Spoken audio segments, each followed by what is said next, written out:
إن الحمد لله نحمده ونستعينه ونستغفره ونستهديه ونستنصره ونعوذ بالله من شرور أنفسنا ومن سيئات أعمالنا من يهده الله فلا مضل له ومن يضلله فلا هادي له وأشهد أن لا إله إلا الله وحده لا شريك له وأشهد أن محمدا عبده ورسوله أما بعد فإن أحسن الحديث كتاب الله وخير الهدي هدي محمد وشر الأمور محدثاتها وكل محدثة بدعة وكل بدعة ضلالة وكل ضلالة في النار. اللهم صل على محمد وعلى آل محمد كما صليت على إبراهيم وعلى آل إبراهيم إنك حميد مجيد. اللهم بارك على محمد وعلى آل محمد كما باركت على إبراهيم وعلى آل إبراهيم إنك حميد مجيد. أعوذ بالله من الشيطان الرجيم. بسم الله الرحمن الرحيم. إن الذين كفروا ويصدون عن سبيل الله والمسجد الحرام الذي جعلناه للناس سواء العاكف فيه والباد ومن يرد فيه بإلحاد بظلم نذقه من عذاب عليم. وإذ بوأنا لإبراهيم مكان البيت ألا تشرك بي شيئا وطهر بيتي للطائفين والقائمين والركع السجود. وأذن في الناس بالحج يأتوك رجالا وعلى كل ضامر يأتين من كل فج عميق ليشهدوا منافع لهم ويذكروا اسم الله في أيام معلومات على ما رزقهم من بهيمة الأنعام فكلوا منها وأطعموا البائس الفقير ثم ليقضوا تفثهم وليوفوا نذورهم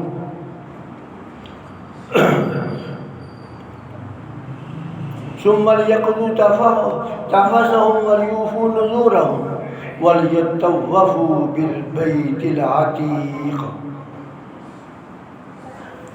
إن الذين كفروا ويصدون عن سبيل الله. بے شک وہ لوگ جو کافر ہیں وہ لوگوں کو اللہ کی راہ سے روکتے ہیں. والمسجد الحرام اور مسجد حرام میں اللہ کی عبادت کرنے سے اور اس کی صحیح آباد کاری سے لوگوں کو روکتے ہیں. وہ مسجد الذی جعلناہ للناس سواء جس پر ہم نے تمام مسلمانوں کا حق یکساں رکھا ہے. العاکف بھلے وہ وہاں کا مقامی ہو والباد بھلے غیر مقامی ہو، سب کا برابر ہے اس میں. وَمَن يُرِدْ فِيهِ بِإِلْحَادٍ، اور جو شخص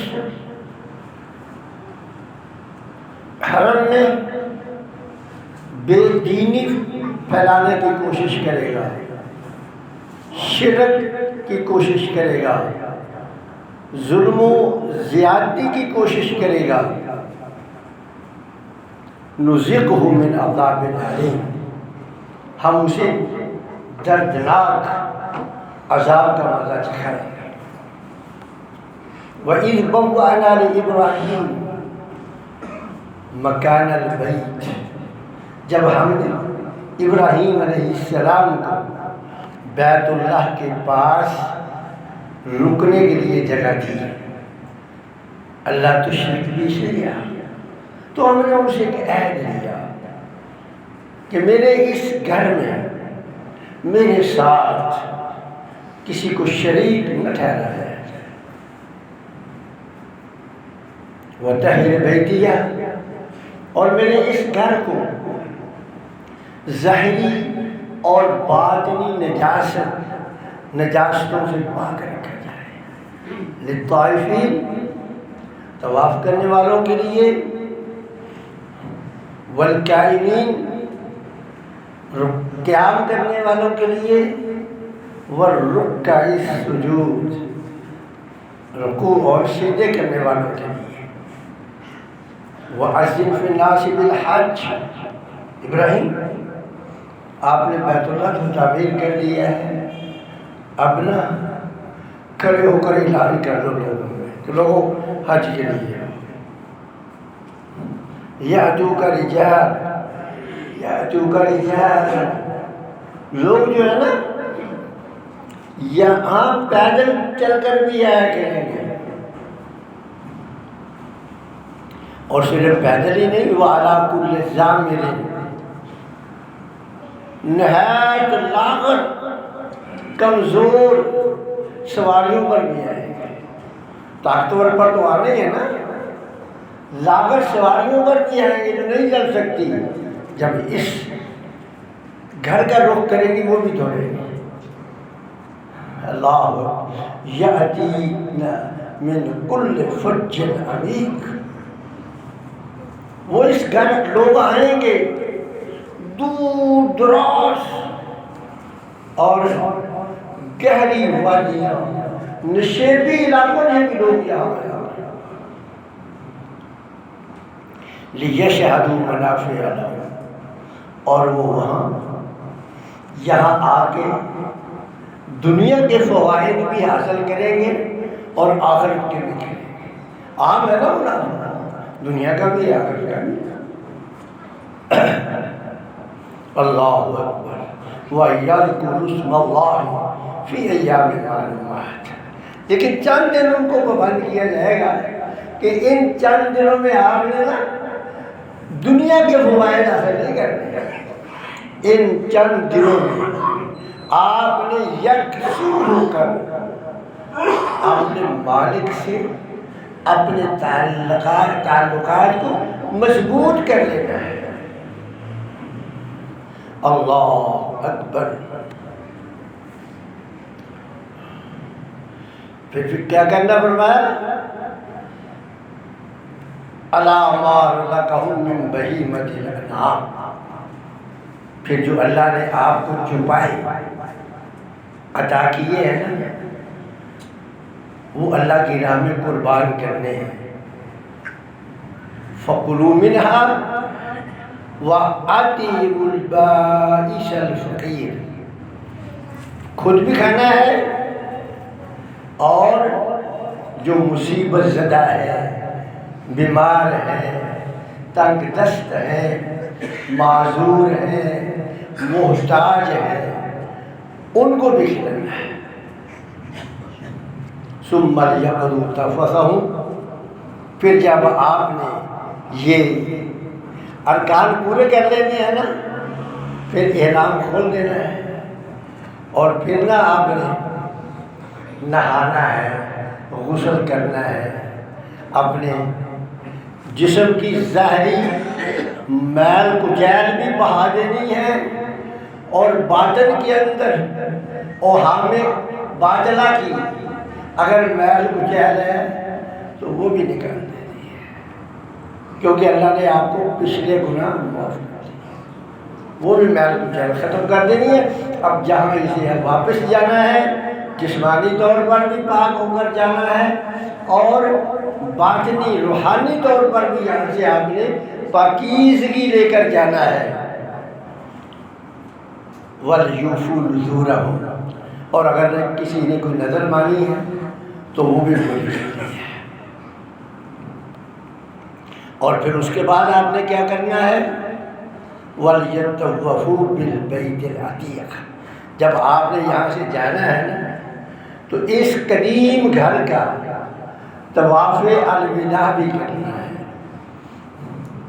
اور پھر ایک بات میں اپنی طرف سے جو یہاں نہیں ہے وہ بتانے لگا ہوں، جب آپ نے اس قدیم گھر کا طواف الوداع کرنا ہے، جب آپ نے بیت اللہ کو الوداع کہنا ہے تو پھر اس مالک سے ایک درخواست بھی کر دینی ہے، یا اللہ مجھے پھر لے گیا۔ وَلْيَطَّوَّفُوا بِالْبَيْتِ الْعَتِيقِ۔ اللہ اکبر۔ ویسے تو آپ کہیں گے کہ ہم سب ہر دفعہ کہہ دیتے ہیں کبھی آج کا موضوع جو ہے بڑا توجہ طلب ہے تو توجہ کیجیے گا۔ تو میرے بھائی میں مجبور ہوں اس بات پر کہ قرآن مجید کے جتنے بھی بیانات ہیں وہ سارے ہی توجہ طلب ہیں، لیکن ہماری بدقسمتی ہے ہماری عوام کی کہ ہمیں نا دل کا سرور نہیں چاہیے، ہمیں کانوں کا سرور چاہیے۔ ہمیں نا عادت بن گئی ہے، کیوں ہم کہتے ہیں بھی کانوں کو نا مزہ آنا چاہیے، دل بھلے گھر پڑا ہے تو گھر ہی پڑا ہے۔ یہ جو میں نے آپ کے سامنے چند ایک آیات پڑھی ہے نا، ان ہر آیت میں ایک مستقل موضوع بیان ہوا ہے۔ پہلے میں ایک مسئلہ بتا دیں گا پھر اپنے مضمون کی طرف آتا ہوں، کیونکہ ہو سکتا ہے کہ جب اس مسئلے کی باری آئے تو پھر دیر ہو جائے۔ مسئلہ یہ ہے جس میں عموماً لوگ غلطی کرتے ہیں اور افواہیں ایسے ہی جو حلال مولویوں نے پھیلا دی ہے کہ بھئی آپ نے نا ہوائی چپل پہنی ہے احرام باندھنے کے بعد۔ کیوں بھائی کیوں پہنی ہے؟ کہتے ہیں جی یہ والی چیز جو ہے نا، یہ ہڈی یہ نظر آ رہی ہے میری، یہ ننگی ہونی چاہیے۔ بھائی یہ کیوں ننگی ہونی چاہیے؟ کہتے ہیں یہ کعب ہے، حالانکہ ایسا نہیں ہے، یہ کعب نہیں ہے، کیونکہ قرآن نے کہا ہے فَاغْسِلُوا وُجُوهَكُمْ وَأَيْدِيَكُمْ إِلَى الْمَرَافِقِ وَامْسَحُوا بِرُؤُوسِكُمْ وَأَرْجُلِكُمْ إِلَى الْكَعْبَيْنِ۔ اب اگر یہ کعب یہ ہے، نظر آ رہا ہے نا میرا، یہ ہڈی اگر کعب ہے تو اس کا مطلب ہے کہ وضو وہاں تک ہے، جبکہ یہاں تک تو نہیں، وضو تو یہاں تک ہے۔ تو کعب کیا ہے؟ یہ دو ہڈیاں ہیں جو پاؤں کی انتہا پر اور پنڈلی کے آغاز میں دائیں بائیں ہیں، یہ ہڈیاں ننگی ہونی چاہیے۔ آپ کوئی سلوٹر پہن لیں، ہوائی چپل پہن لیں، جوگر پہن لیں، گاؤں کے بنے ہوئے موچیوں کا پہن لیں، یہ جو کپڑے کے آتے ہیں یہ پہن لیں، بس ٹخنے آپ کے ننگے ہونے چاہیے، کوئی پابندی نہیں۔ اور آپ کوشش یہ کریں کہ چونکہ باری نا عموماً دوسری منزل پر یا تیسری پہ آتی ہے اور وہ لمبا چکر ہے، تو اس لیے آپ نے ذرا ہلکی جوتی پہنے تاکہ آپ کو چلنے میں دشواری نہ ہو۔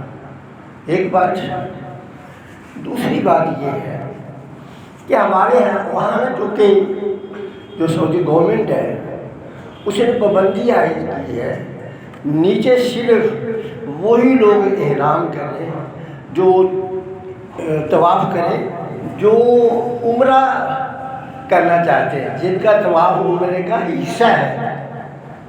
اور یہ ایک حکمت عملی ہے، ٹھیک ہے، تاکہ ہر بندے کی باری نیچے آ جائے۔ لیکن وہاں کیا ہوتا ہے، وہاں لوگ کیا کرتے ہیں، نیچے طواف کرنے کے ارادے سے نا، تو جب اپنے ہوٹل سے نکلنے لگتے ہیں نا تو طواف وہ احرام پہن لیتے ہیں، اور تاکہ ہمیں نیچے طواف کی باری آ جائے۔ اللہ کے لیے ایسا نہیں کرنا۔ جو اگر یہی بے ایمانی جو سارا سال ہم یہاں کرتے ہیں، کیوں اطلاع نہ ہونا، یہی بے ایمانی جو سارا سال ہم یہاں کرتے ہیں، اگر وہاں بھی یہی کرنی ہے تو وہاں پھر خاک چھاننے جانا ہے۔ کیا فائدہ کہ وہ 12-13 لاکھ روپیہ لگانے کا فائدہ کیا ہے؟ وہی بے ایمانی جو یہاں کی وہاں بھی ہوتی ہے۔ اللہ کے لیے ایسا نہ کیجیے، اپنا وقت برباد مت کیجیے، اپنی دولت برباد نہ کریں۔ یہ دو بڑے اہم مسئلے تھے جس کی میں نے نشاندہی کر دی ہے، اور اس کی میں انشاءاللہ ہر جمعے میں ان دو باتوں کی نشاندہی کیا کروں گا، اس لیے کہ اللہ کے جو مہمان ہیں نا اب ان کے کارواں جا رہے ہیں، ہو سکتا ہے کہ ہمارے مجمع کے اندر بھی کچھ اللہ کے مہمان بیٹھے ہوں۔ بہرحال اگر ہے تو ان سے میری یہ درخواست ہے کہ جہاں اپنے لیے دعا کریں وہاں میرے لیے بھی کریں، اور میرے لیے یہ دعا کریں کہ یا اللہ مجھے زندگی میں جیسے دنیا میں پہلے کسی کا محتاج نہیں کیا، یا اللہ محتاج مرتے دم تک نہ کرنا۔ ایک تو میرے لیے یہ دعا کرتے ہیں، دوسری یہ کرنا کہ جب میرے جسم اور روح کا رشتہ ٹوٹے تو حالت ایمان میں ٹوٹے۔ بس یہ دو دعائیں میرے لیے کر دینا، باقی کوئی دعا کرنے کی ضرورت نہیں ہے، اس لیے کہ بیماریاں نے آنا ہے، انشاءاللہ گناہوں کی بخشش کا سبب بننا ہے، اس دنیا سے آج بھی جانا ہے، کل بھی جانا ہے۔ تو میں اس چیز کا مخالف ہوں جو میرے لیے لمبی، کوئی دوست کہہ دیتے ہیں نا لمبی عمر کی دعا کر دینا، میں تو الحمدللہ ثم الحمدللہ ہر وقت اپنا بستر گول رکھا ہے کہ جب اس مالک کا بلاوا آ جائے گا تو انشاءاللہ چلے جانا ہے اس کے پاس۔ بس یہ دو دعاؤں میں مجھے بھی یاد رکھنا ہے۔ اچھا، اب میں آپ کو یہ بتا رہا تھا قرآن مجید کی آیات پر ذرا توجہ آپ نے کرنی ہے، وقت ہونے والا ہے۔ اللہ نے فرمایا کہ یہ جو بیت اللہ ہے نا، اس پہ ہر مسلمان کا برابر حق ہے۔ وہاں کے بھلے مکے کے رہنے والے ہوں، بھلے وہاں کی حکومت ہو، وہ کسی بھی مسلمان کو، ایک تو ہے شرعی عذر، جیسے آج کل اس گورنمنٹ کے پاس ہے کہ ہم زیادہ اتنے لوگوں کا انتظام کر سکتے، یہ تو ٹھیک ہے، کیونکہ وہاں لوگوں کو مارنا مقصود نہیں ہے، یہ ٹھیک ہے۔ اس کے علاوہ کسی شخص کو روکا نہیں جا سکتا۔ ہاں، کس کو روکا جا سکتا ہے وہ اللہ تعالیٰ نے بتا دیا کہ اس کو روکا جا سکتا ہے وَمَن يُرِدْ فِيهِ بِإِلْحَادٍ بِظُلْمٍ، جس کو بارے میں یہ پتا ہو کہ یہ یہاں آ کر بدبخت بے دینی پھیلا رہا ہے، شرک و بدعات کو فروغ دے رہا ہے، اس میں پابندی لگنی چاہیے۔ قرآن کہہ رہا، میں نہیں کہہ رہا، نُذِقْهُ مِنْ عَذَابٍ أَلِيمٍ۔ اب نُذِقْهُ کا مطلب یہ نہیں کہ قیامت کو عذاب دے گا، یہاں دنیا میں بھی ہے، بس میں آ رہی ہے نا؟ تو اس لیے یہ اگر کوئی ایسا ہے جو جہاں وہاں جا کر بدعات و خرافات اور شرک کو ہوا دیتا ہے، بے دینی پھیلاتا ہے، اس پہ پابندی لگنی چاہیے۔ قرآن کہہ رہا ہے اس کے علاوہ کسی پہ پابندی نہیں لگنی چاہیے۔ ہر مسلمان کا اس پہ برابر حق ہے، یا پھر وہ میں نے کہا جو شرعی عذر ہے، اس کے علاوہ اور جو وہاں کے رہنے والے ہیں ان سے کہا گیا کہ تمہاری جو تولیت ہے وہ تم اپنے پاس برقرار رکھو، اور تولیت کا حق یہ ہے کہ تم میزبان ہو اور ہر مہمان کی میزبانی کا حق ادا کرو۔ الحمدللہ اس لیے نہیں، میں الحمدللہ بالکل آزاد ذہن کا آدمی ہوں، میرا نہ کسی سیاسی جماعت سے تعلق ہے، نہ کسی مذہبی سے ہے، نہ عسکری نہ غیر عسکری کسی تنظیم سے ہے۔ میں الحمدللہ اس بات کا داعی ہوں کہ آپ اپنے آپ کو اہل سنت کہلوا لیں، آپ کو مسلمان کہلوا لیں، آپ اپنے آپ کو سلفی کہلا لیں، آپ اپنے آپ کو اہل حدیث کہلا لیں، حزب اللہ کہلا لیں، لیکن آپ کی زندگی کا مقصد علی منہج نبوہ ہونا چاہیے کہ میری زندگی کے شب و روز محمد رسول اللہ کی سیرت میں بس اس لیے بس یہ ضروری ہے۔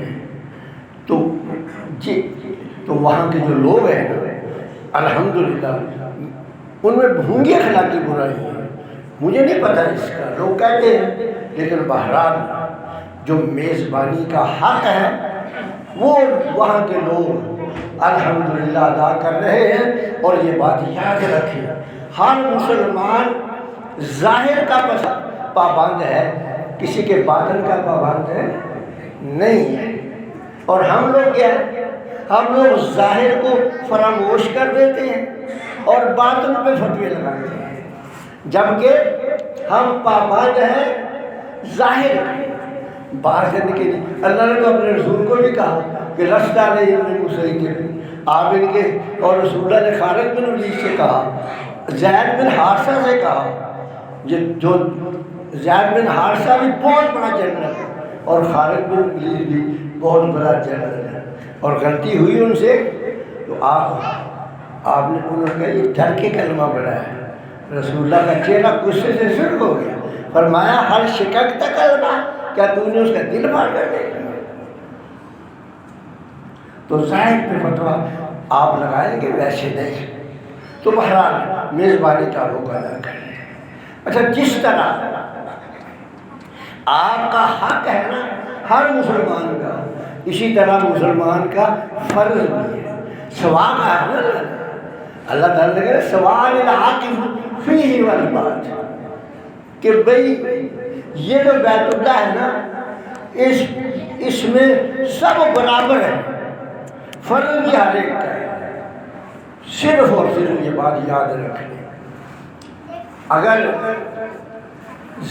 قطع ارض کی جنگ ہے، ہو سکتا ہے یہ میری بات کسی کو ناگوار بھی گزرے، اگر قطع ارض کی لڑائی ہے، قطع ارض کی لڑائی میں اگر ہماری مسلمان حکومت، بھلے یہ نام نہیں آ رہا لیکن ہم یہاں ایک نظم کے تحت رہ رہے ہیں، قطع ارض کی جنگ ہے، اگر حکومت ہمیں اپیل کرتی ہے، جہاد کا عام اعلان ہوتا ہے تو پھر ہم شرکت کر سکتے ہیں، اپنی تنظیم بنا کر نہیں کر سکتے، یہ بات یاد رکھیں۔ لیکن صرف اور صرف یہ حرمین شریفین دو مقام ایسے ہیں جہاں رسول اللہ نے اس کے بارے میں فرمایا، اللہ نے اور اللہ کے رسول نے فرمایا ہے کہ سوال العاقف فیہ والباد۔ اگر یہ دو قطعے زمین کے اگر اس پر کوئی حملہ کرتا ہے تو ہر مسلمان کا فرض ہے کہ ان دو قطعوں کی حفاظت کرے۔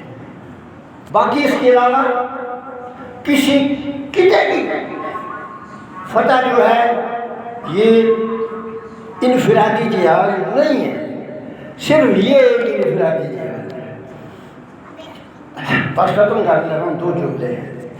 ایک اس میں یہ ہے، پہلے مسئلہ تو یہ ہے کہ اگر خدا نخواستہ بھلے کوئی اسلامی اسٹیٹ ہی اللہ کر دیتی ہے تو پھر ہمارا حق بنتا ہے کہ ہم اپنی گلی کوچوں میں احتجاج کریں اور اپنی گورنمنٹ کو مجبور کریں کہ جہاد کا اعلان کرے اس کے خلاف جو اس قطع اراضی کے نظم و نسق کو تباہ کرنا چاہتا ہے۔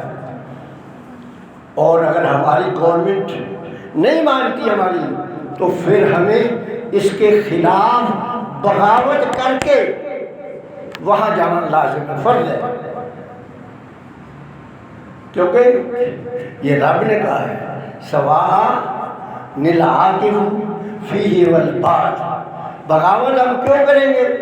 یہ رسول اللہ کا فرمان ہے کہ کوئی بھی ریاست جو بھلے کیسی بھی ہے، اسلام کا لیبل لگا کے بیٹھی ہوئی ہے، آپ اس کے خلاف اس وقت تک بغاوت نہیں کر سکتے جب تک الا ان تروا کفرا بواحا، جب تک آپ ان کو کسی قرآن کی آیت کا صریح منکر نہیں دیکھتے۔ اب ظاہر ہے کہ یہ آیت ہمیں بتا رہی ہے کہ اگر ہماری گورنمنٹ، اللہ نہ کرے ایسا وقت آئے، اگر ایسا ہماری گورنمنٹ اگر نہیں کرتی تو اس کا مطلب یہ ہے کہ پھر وہ اس آیت کی صریح منکر ہے، یہ کفر بواح ہے، پھر ہم بلا دیں۔ اور اس کے علاوہ کوئی بھی قطع زمین کا ہے، اگر گورنمنٹ اعلان نہیں کرتی تو ہم اس کو کفر بواح نہیں کہہ سکتے۔ تو اس لیے میں نے پہلے عرض کیا تھا، اگر یہ میری بات کسی کو ناگوار گزرے تو میں معذرت دکھاؤں، لیکن کہتا ہوں وہ جسے سمجھتا ہوں حق، یہ بات حق تھی، قرآن سے میں نے آپ کو سنائی ہے۔ اس کے علاوہ اگر کوئی آیت مجھے باقی قطع اراضی کے لیے بھی بتا دے کہ یہی حیثیت ہے تو میں انشاءاللہ اسی جمعے میں اپنے خیالات سے رجوع کر کے وہ بات کیا۔